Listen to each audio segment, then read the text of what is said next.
This is Daniel. Oh, hello.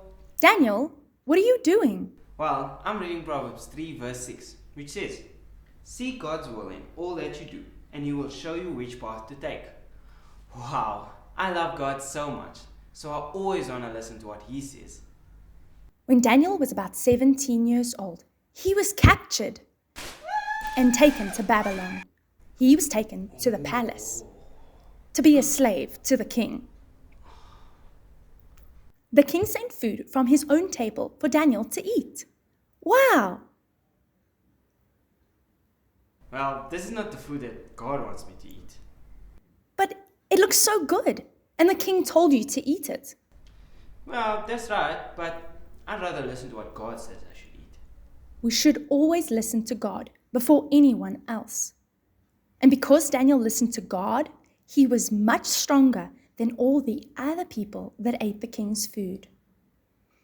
Daniel spent his whole life listening to God, and when he was old, really, really old, he was working for King Darius.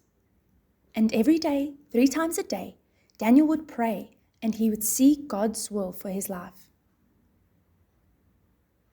There were some of the king's advisors that didn't like Daniel.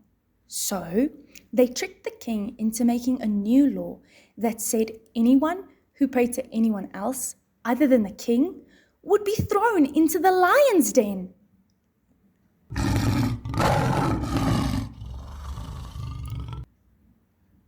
Do you think that Daniel listened to the new law?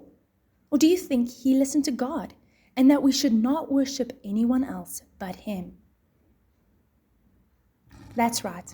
Daniel loved God and he obeyed God and not the law. God protected Daniel from the lions, and the king's heart changed, and he also loved and obeyed God.